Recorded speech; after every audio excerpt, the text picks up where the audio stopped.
When my parents called, I knew it wasn't to congratulate me on my success. It was about my brother feeling pressured by my achievements. Then they told me to give it all up, and I cut them off for good. I used to think that if I just worked hard enough, kept my head down, climbed the ladder rung by rung while others cut corners or coasted on handouts, I'd finally be free.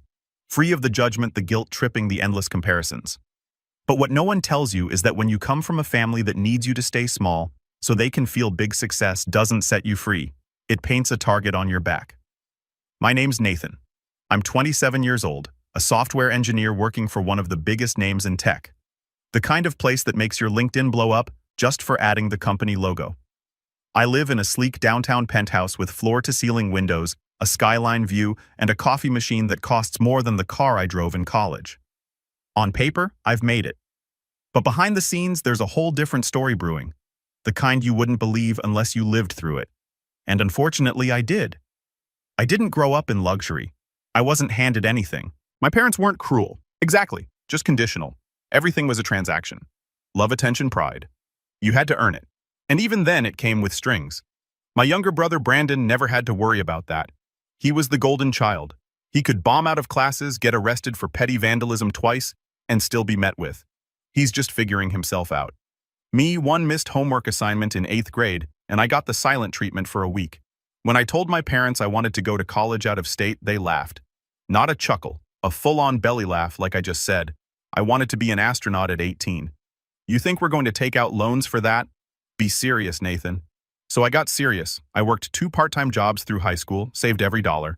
In college, I averaged 70 to 80 hours a week between classes tutoring food delivery and night shifts at a security desk where I coded on a beat-up laptop while watching grainy CCTV footage. I lived off caffeine pills and dollar menu burgers. I didn't party. I didn't date. I barely slept. But I graduated at the top of my class, built a few side projects that went semi-viral on GitHub, and landed an internship at a firm that eventually led to my current role. I never took a penny from my parents, and I never once held it against them. Or at least I told myself I didn't. Brandon, meanwhile, bounced around majors for 6 years and dropped out twice.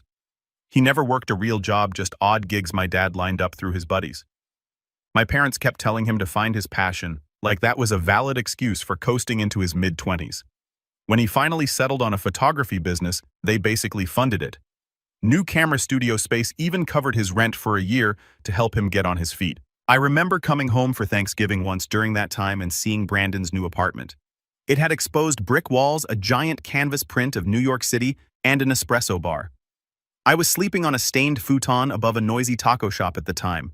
And when I made a comment about how nice the place was, my mom just said, "Well, he's pursuing his dream." Nathan, that's hard too. I didn't argue. I just smiled at my turkey and went back to grinding.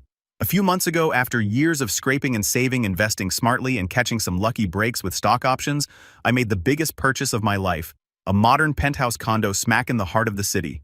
It was everything I had fantasized about during those broke college nights: clean lines, panoramic views, high ceilings, and best of all, complete silence. No one yelling, no guilt tripping, no constant noise from upstairs neighbors. Just me, my work, and the sound of the espresso machine humming in the background. I didn't even post it on social media. I wasn't trying to show off. I told maybe 4 people, my best friend, my mentor, and yeah, my family. I wasn't going to hide it. I figured maybe for once, they'd be proud. My dad's reaction was lukewarm at best. He asked how much I put down, what the interest rate was, and if I had considered buying somewhere less flashy. My mom just stared at the photos I showed her, then said, "Wow, must be nice." And Brandon? He didn't say anything, just scrolled through the pics, set the phone down, and mumbled something about needing to get back to editing. I brushed it off. I told myself they were just surprised. Maybe they didn't know how to express excitement. Maybe they felt left behind. It wasn't until 2 weeks later that I got the call. "Nathan," my mom said, her voice weirdly formal. "We'd like to have a family dinner, just us." Sunday night, I asked if everything was okay. She said it was just a conversation, no big deal. The moment I walked into their house that Sunday, the same house I grew up in, with the same creaky staircase and lemon-scented candles, I felt at that tension, like I was being summoned, not invited. My parents were already seated at the dining table, both looking unusually serious. Brandon was leaning against the kitchen counter, arms crossed, jaw tight. "We wanted to talk," my dad began, "because there's been some hurt feelings lately." My stomach dropped. My mom folded her hands like she was leading a therapy session. Nathan, we're happy for you, really. But we've noticed your brother's been feeling inadequate, like he can't measure up. Brandon didn't look at me. He stared at the floor and she continued. We think it might help if you scaled things back a little, at least for now. I blinked. What does that mean? My dad cleared his throat. Well, this penthouse situation, it's a bit much, don't you think? You're only 27. You could get a nice apartment, live reasonably, save more. No need to be flashy. You think I should sell my home? I asked, making sure I heard him right. We're not saying that directly. My mom rushed in. Just consider how it looks, how it makes Brandon feel. He's trying, he's had some rough luck. And then you come in with this palace. Brandon finally spoke, his voice low. It just feels like you're rubbing it in, man. I stared at them, my heart pounding. For a second, I actually wondered if I'd fallen into some surreal prank show. Like there had to be hidden cameras. I worked for that place, I said quietly. I didn't win it in a raffle. I gave up everything for years. And we're not denying that. My mom said, palms raised, but family is about balance, about keeping each other in check. My dad nodded. It's about harmony, and right now, the dynamic is off. Something cracked in me then, not loudly, not all at once, just a small internal snap, like a wire that had been pulled too tight for too long. I stood up calmly and said, thanks for the dinner. I've got work in the morning. I didn't yell, I didn't curse, I didn't argue. I just left, got in my car, drove home to my palace, and sat in silence for an hour staring at the skyline I had spent a decade chasing. I wish I could say that after that family dinner, the one where my parents politely suggested I sell my home because it made my brother feel inadequate, things simmered down. I thought I'd made my boundaries clear. I thought leaving quietly would send a message, but if anything, it made things worse, like I had insulted some unspoken hierarchy by refusing to shrink myself. And over the next few weeks, the tension escalated in a way I couldn't have predicted. Subtle at first, then not so subtle. It started with the texts. At first, they were harmless enough. My mom forwarding me links to affordable downtown lofts with notes like, see, this one's more modest, but still cute. Or wouldn't it be nice to have neighbors more your age? I didn't respond. Then came the guilt-trippy stuff. Brandon hasn't been sleeping well. He keeps comparing himself to you. It's breaking my heart. Or my personal favorite. Success means nothing if it tears a family apart. I ignored those two. That's when the others got involved. My aunt called me out of the blue, someone I hadn't spoken to in over a year. She launched into a faux concerned monologue about how proud everyone was of me. But maybe I should consider how hard it must be for Brandon to constantly live in my shadow. You've always been the driven one, she said sweetly, like I'd been hoarding ambition unfairly. Maybe tone it down a bit for everyone's sake. Tone it down for everyone's sake. I asked her if she'd be willing to tell Brandon to tone down the freeloading. She didn't like that. After that, my mom tried a different angle. She invited me over for a just us lunch. No dad, no Brandon. I was skeptical but curious. I showed up to find the dining table already set, pasta boiling on the stove, and my mom in her full apron and smile routine. She chatted about the weather, a new neighbor's dog, random bits of gossip, until finally she slid a manila folder across the table. What's this? I asked. Just something to consider. Inside were brochures, therapy centers, specifically family counseling services. She sat across from me with that practiced, pitying expression that always meant she thought she was being generous. I think we all need to heal. She said, you've been so angry. I laughed. Couldn't help it. I've been angry. You stormed out of dinner, Nathan, because you asked me to sell my home to protect Brandon's ego. Because we were trying to help you see the bigger picture. That lunch ended with me leaving mid-bite. After that, the gloves came off. Brandon started showing up to my place uninvited.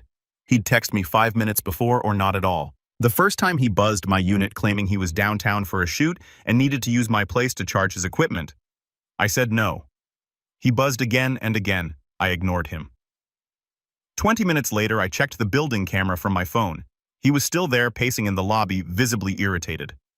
Next day, I got a furious message from my dad.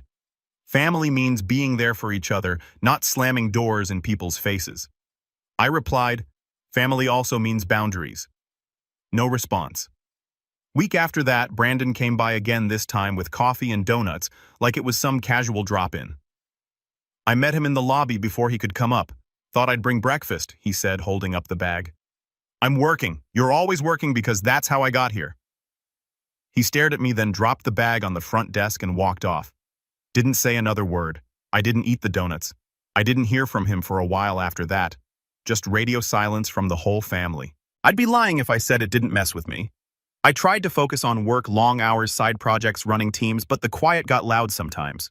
That little voice that whispers, maybe you really are the problem. Maybe you could have handled it differently. Then came the betrayal. It happened on a Saturday morning. I was still in bed scrolling emails when I got a ping from my building manager. Hi Nathan, just a quick note. Your brother dropped off the photography prints for the lobby exhibit. We'll be installing them later today. I stared at the message, completely confused. My building often rotated local artwork in the lobby: photos, sculptures, paintings.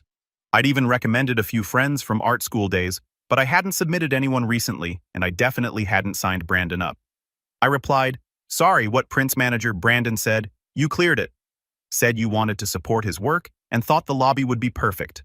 He had access to the elevator already. Seemed legit. I jumped out of bed, threw on sweats, and bolted downstairs. And there they were. 4 massive photography canvases leaned against the lobby wall, ready to be mounted. Stylized black and white portraits. Moody, dramatic, very on-brand for Brandon. But what caught me off guard were the captions in bold, elegant font under each image. Success isn't always earned. Privilege in disguise. Some people climb on the backs of others. Not all penthouses are homes. I froze. My hands started to shake. A few residents were milling around, glancing at the prints, murmuring things I couldn't quite hear. One of them, an older woman from the 14th floor, actually smiled at me. "These are powerful," she said. "Very raw." "Who's the artist?" I didn't answer. I couldn't. I went straight to the manager's office and demanded they be removed. He looked bewildered but complied. Brandon didn't respond to my calls. Not that day, not the next. Finally, I drove out to my parents' house, knocked on the door, heart pounding. My mom opened it like she'd been expecting me. "We didn't mean to upset you," she said before I could speak. "You knew." She didn't answer. I pushed past her into the living room where Brandon was sitting on the couch, feet up, scrolling on his phone. "You forged my name," I said. "You accessed my building under false pretenses." "It was art," he replied flatly. "No, it was a hit job." He finally looked up. His face was stone cold. "You've made it clear you don't care about this family." I was just returning the favor. I was speechless. Not because of the words, but the ease with which he said them. Like this had been building in him for years. And now that he'd found a way to hurt me, he'd never felt more alive. "You could have asked for help, Brandon," he scoffed. "You don't offer help. You flaunt what you have. You think just because you suffered, it gives you the right to look down on everyone else." "I don't look down on you," I said. I didn't, but maybe I should have. That was the last thing I said before I walked out. I didn't slam the door. I didn't yell, but something had shifted in me that day. Something permanent. I wasn't angry anymore. I wasn't sad. I was done. Or at least I thought I was, because 2 days later I got a letter, a real letter handwritten from my dad. And what was inside made everything before it looked like a warm-up act. If you want to hear what was in that letter, I'll tell you, but brace yourself. It changes everything. The letter arrived on a Tuesday. I remember because I had just finished a call with my project lead and was debating whether to make lunch or skip straight to my afternoon meetings. I wasn't expecting anything. I rarely got physical mail outside of utility bills or the occasional real estate flyer, but this one stood out. Cream-colored envelope, heavyweight paper. My name handwritten in my dad's distinct square lettering. No return address. Something about it made my stomach tighten. I sat on the edge of the kitchen counter, opened the envelope with a butter knife, and unfolded the 2-page letter inside. The handwriting was familiar, steady, but each word felt like a gut punch. Not because it was cruel, I almost wish it had been, but because it was deliberate, cold, calculated, like he had rehearsed every sentence in his head before putting it down, knowing exactly how it would land. He began with something that looked like empathy. "Nathan, I've always admired your discipline, your ability to shut out distractions and chase your goals. That's not easy, and I'm proud of you. We both are. But there's something more important than achievement balance, family." Then he pivoted. "I've been speaking with your brother. He's going through a hard time. Your recent choices have made things worse. Whether intentional or not, you've created distance between yourself and this family. Your tone, your attitude, your lifestyle. They send a message, one that says, 'I'm better.' That message has hurt your brother deeply, and it's forced your mother and me to reevaluate how we move forward as a family. That's when he dropped the bomb. As of this week, we've decided to temporarily restructure the family trust. The trust. I didn't even know there was a family trust. My parents weren't wealthy by any means, middle class at best, but I knew my grandfather had owned land upstate that had been passed down when he died. Acres of undeveloped forest worth more than most people realized. I'd always assumed it was being held for retirement or maybe some future family emergency. My dad never spoke of it in detail. It was one of those we'll talk about it someday topics that got buried under small talk and football games. Apparently someday had arrived just without me. He continued, "We've named Brandon as the primary beneficiary for the next 5 years. It's not about favoritism, it's about need. We hope you understand that this isn't punishment, it's protection for the family. If you're willing to meet us halfway, this can change. But if you continue down your current path, you may force our hand, long term. The door is always open, but so is the window of opportunity." I read the letter twice, 3 times. Each time it made less sense and hurt more. It wasn't about money, not really. It was about being written out symbolically and literally. My entire life I had tried to play by the rules. Work hard, be responsible, stay humble. I hadn't asked for anything, not once. And now the one time something was available, I wasn't just passed over. I was threatened. I sat in my apartment, the city spread out below me and felt completely, utterly hollow. Over the next few weeks I spiraled. Not dramatically, not in the way people imagine when they think rock bottom. I still woke up, logged into work, answered emails, attended meetings, but I was checked out. My focus evaporated. Deadlines crept up faster than usual.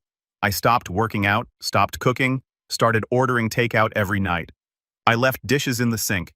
I missed a friend's birthday dinner and forgot to call back another who left a voicemail saying he was worried about me. I ghosted my mentor. I didn't even realize how far I'd slipped until my manager pulled me aside during a Zoom call. "Nathan," she said gently, "this isn't like you." I wanted to lie to say I was fine, but instead I just said, "I know." She gave me some time off a week, no questions asked. I thought about using it to take a trip, escape somewhere, reset. But the truth was, I didn't have the energy. So I stayed home, slept in, binge-watched old sci-fi shows, and stared at my phone more than I care to admit. One night around 2 a.m., I was scrolling through an old photo album on my phone. Pictures from college, mostly grainy shots of my first apartment, screenshots of early code projects, selfies with friends I barely spoke to now. And then I found a video I didn't remember taking. It was me, age 21, sitting on the roof of my college dorm. I was talking to the camera, half joking, half serious. "If future me ever sees this, congrats. You made it. I hope you've got a real coffee machine and not this instant junk. But seriously, don't forget what it felt like to want it this bad, to work this hard. You owe that kid something." I watched it twice. Then again, I don't know why, but something about that version of me, hungry, tired, hopeful, hit harder than anything my parents had said. I didn't recognize him completely, but I remembered the feeling, the fire. I stayed up all night after that, not crying, not plotting revenge, just thinking. Next morning, I woke up and cleaned my entire apartment top to bottom, threw out every piece of takeout trash, washed the dishes, did laundry, made my bed like I hadn't in weeks. Then I sat down at my desk, opened a blank doc, and started writing something I hadn't written in years. A product concept, not for work, not for anyone else, just for me. It was an idea I'd had ages ago. A tool for freelancers to track income, expenses, and contracts in one clean dashboard. I had shelved it during my early days at the company, thinking I didn't have time. But now, I needed something that felt like mine again. Something that reminded me who I was before I let their voices get in my head. I built a prototype in 2 weeks. Nothing fancy, just a bare-bones interface and some back-end logic. But it worked. And more importantly, it gave me purpose. I didn't tell anyone. I kept working on it in the evenings, slowly rebuilding my schedule. I got back to journaling, meal prepping, working out. Started attending team meetings with real input again. My manager noticed, so did a few coworkers. They started sending me bigger tasks again, harder problems. I crushed them quietly, steadily, and for the first time in a long time, I didn't feel like I was chasing approval. I wasn't trying to impress anyone. I was just living. A month passed, then 2, I stopped checking in on Brandon's socials. I muted the family group chat. I told myself I'd re-engage when I was ready, when I wanted to, and not a second before. One day I came home to a note taped to my door. "Can we talk B?" No envelope, no text, just 3 words. I stared at it for a long time. My first instinct was to tear it up, burn it, but I didn't. I took it inside, placed it on the counter, and left it there. I didn't call him. Instead, I kept building. The tool I had started, now called Ledger Lite, had grown. I'd onboard a few freelancer friends as beta testers. Feedback was promising. One even offered to invest. I turned it down. I wasn't ready for that yet, but it lit a fuse. I started planning a soft launch, bought a domain, hired a designer to clean up the UI, built a waitlist landing page, and one morning, as I was reviewing metrics, I realized something. I hadn't thought about the trust. The betrayal, the letter in weeks, not because I had healed, but because I had shifted the focus. They hadn't won. They had tried to knock me off center, and for a while they did. But I found something they never expected me to find. Myself. The version of me that wasn't defined by their approval or guilt. The version that didn't need validation from parents who only loved me conditionally or a brother who resented my existence. That version, he was just getting started. But then just when I thought I had finally built enough distance, something happened that pulled me back into the fire. A voicemail from my mom, tearful, breathy, rambling. I didn't know they were going to do this. Nathan, I swear, please call me. It's gone too far. Your brother, your father, I can't fix this alone. That's when I knew something had changed. Something big. And this time I wasn't going to walk away. I was going to respond, but on my terms. I didn't call her back right away. That might sound cruel, especially after a voicemail that emotional, but you have to understand, my mother is a master of tone. She knows exactly when to use warmth and when to play the victim. I grew up watching her wield it like a scalpel. Soft voice, quivering breath, dramatic pauses, always stopping just short of actually saying anything direct, always forcing you to connect the dots, feel the guilt, fill in the blanks. She never left messages like that. And she especially never admitted she couldn't fix something. That was the first clue that whatever happened, it wasn't just a spat or another round of think of your brother. This was deeper, more volatile. But I wasn't about to walk into another emotional ambush. Not this time. I had worked too hard to reclaim my peace, to remember who I was without the noise. So I did something I never would have done 6 months ago. I didn't react. I strategized. First, I saved the voicemail, downloaded a copy. I didn't even know if I'd need it, but my gut said this was going to get complicated. Then I sent a quick message to someone I hadn't spoken to in a long while. Hey, can I buy you coffee this week? I need to talk.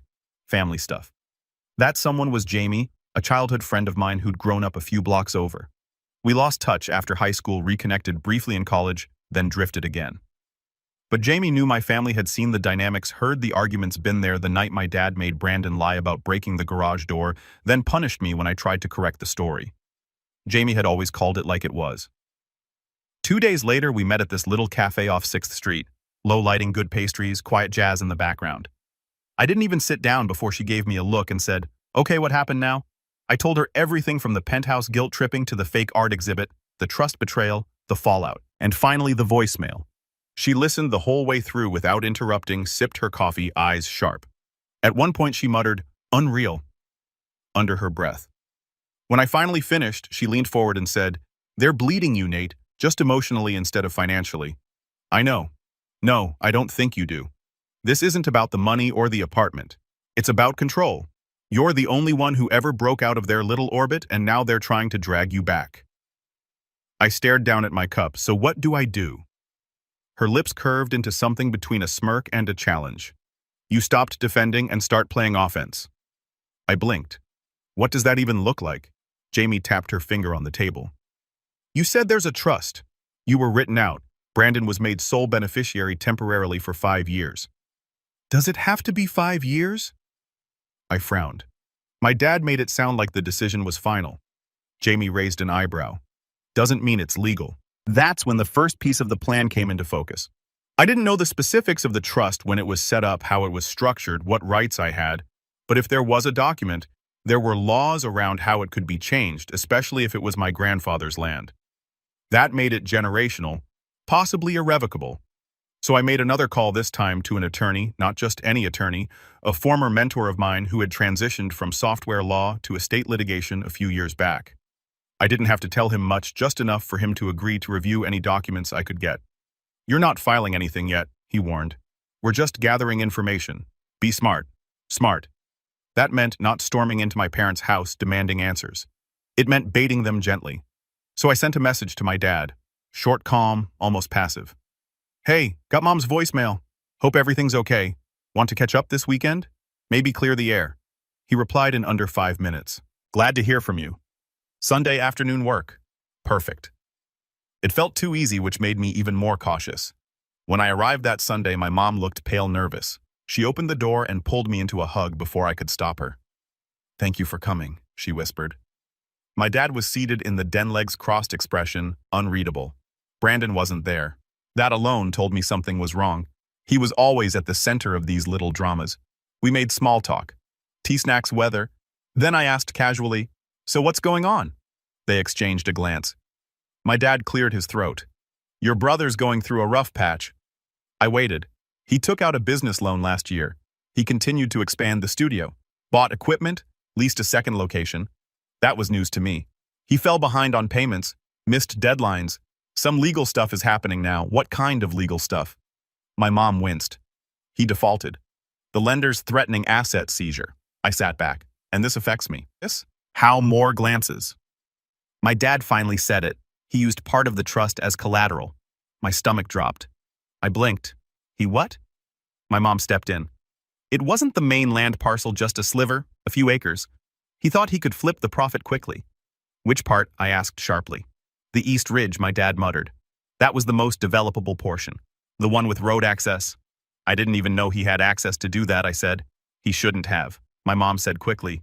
But your father, we thought it would help him get stable. Let me guess, I said, leaning forward. The paperwork wasn't clean. Now the whole trust is being reviewed. Neither of them spoke. I stood up, walked to the window, took a breath, then I turned. I want to see the documents, all of them original trust addendums transfers. My dad stiffened. That's private. Not if it affects my legal inheritance. Not if Brandon's actions are jeopardizing it. You can either let me review it with a lawyer or I subpoena it. Your choice. It was the first time I'd ever seen my father truly angry. Not yelling, not slamming fists, but that low, simmering fury that came from someone used to holding power and suddenly realizing they didn't have it anymore. You've changed, he said coldly. No, I replied. I've just stopped apologizing. I left with no hug, no goodbye, no snacks wrapped in foil like old times. 3 days later, my lawyer had scanned copies of the trust and all its modifications. And sure enough, my name had been quietly removed through a document that, according to him, wouldn't hold up under scrutiny. The trust had been set up by my grandfather with a specific clause. No alterations can be made unless all named beneficiaries agree in writing. I never signed anything. My signature was nowhere to be found, which meant the 5-year restructure was not only illegitimate, it was grounds for a full reversal, possibly even legal action. Jaime was the first person I told. We met again at the cafe, and when I laid out the facts, her grin grew with every detail. So what now? She asked. I exhaled slowly. Now, I said, we stopped playing defense. I gave them one more chance, not out of mercy, but out of strategy. After reviewing the documents, my lawyer and I crafted a simple, polite letter addressed to both of my parents. It outlined without emotion or judgment the legal inconsistencies in the amended trust. It cited the original clause from my grandfather that prevented unilateral changes. It highlighted the absence of my signature. It closed with a clear, non-confrontational request. We respectfully ask for the immediate reversal of the unauthorized modifications, including the removal of Nathan Carter as a beneficiary. If not resolved by date, we will proceed through the appropriate legal channels. The deadline was 2 weeks out. I didn't hear anything for 13 days. No texts, no calls, no knocks on my door. Just silence, like the kind that settles in right before a storm. On the 14th day, I received an email. It was from my dad. No greeting, no apology, just a PDF. The trust has been amended and restored to its original form. Brandon's authority has been revoked. You're reinstated. Consider this matter closed. I showed the email to my lawyer. He smiled. It's done. You win. But that wasn't the revenge. That was just the warning shot. Because here's the thing. They thought the issue was over because the paperwork was fixed. What they didn't realize was how much damage they'd already done. Not to my finances, but to my name, my trust, my reputation.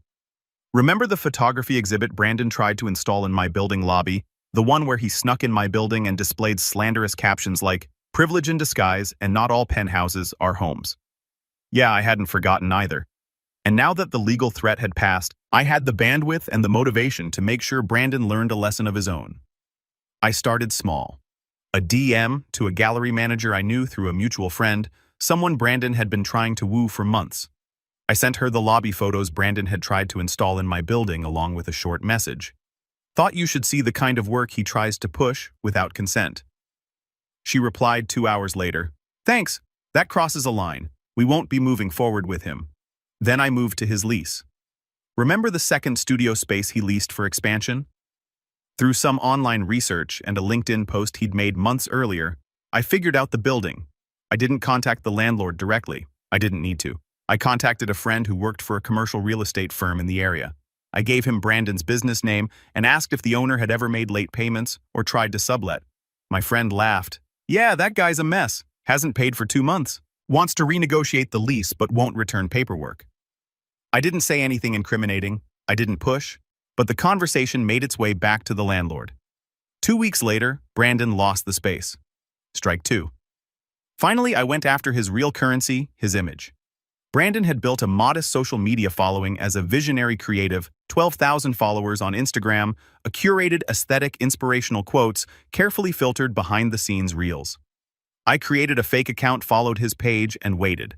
Soon he posted a new series called The Art of the Climb, with captions about overcoming adversity, building his business without handouts, and chasing success without compromising values. I screenshotted the post, then I uploaded a side-by-side comparison. The post versus a scan of the letter my dad had sent me months earlier, the one where he admitted Brandon used the trust as collateral for his business loan. I didn't include identifying information, no address, no docs, just a caption. Curious definition of without handouts. Then I let the internet do its thing. Within 24 hours, Brandon locked his account. Strike 3. The fallout was quick. I didn't hear from him again. No apology. No attempt to reconcile. Just silence. His name disappeared from my building's directory. Apparently, he had been living in a friend's apartment nearby. Gone now. My parents, on the other hand, tried one last maneuver, an invitation dinner at their house to talk. I considered ignoring it, but I needed closure. So I went. It was just the two of them. Brandon wasn't there. The dining room was pristine, napkins folded, china I hadn't seen since Christmas 5 years ago. My mom served roast beef, my dad poured wine. For a moment it almost felt normal until my mom set down her fork and said, "We just want to move forward." I nodded. "So do I." My dad cleared his throat. "We've made mistakes. I didn't speak. We let things spiral," he continued. "We thought we were helping Brandon, but we see now how that hurt you." I finally met his eyes. "Do you?" He hesitated. "We're trying." I leaned back in my chair. "Good, because here's how we move forward." They both straightened. "I'm not asking for an apology. I'm not asking for affection. I'm not even asking for a relationship.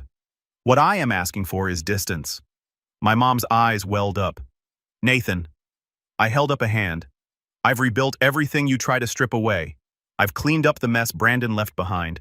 And I've done it without rage, without dragging your names through the mud, because I still have more respect for this family than you ever had for me." They sat frozen. I stood. "I'll see you on holidays. Maybe, but I'm done playing the scapegoat. I'm done being the emotional punching bag. From now on, you get access to me based on how you treat me, not because of blood." My mom wiped her eyes. My dad just stared at his plate. I walked out. No hug, no wave, no thank you for coming. For just the sound of the door clicking shut behind me. Quiet, clean, final. That was 6 months ago. Since then, my life has been simple. Work is steady. Ledger Light launched with 3,000 signups in the first month. I hired a small team. Quiet growth, no flash, just results. The penthouse still mine. I upgraded the coffee machine. My parents haven't called. Brandon's social media remains inactive. Word is he moved out of state. Sometimes people ask me if I regret any of it, if it was too much, if I wish I had just let it go. But here's the truth. I didn't burn the bridge. They did. I just made sure they couldn't rebuild it with stolen wood.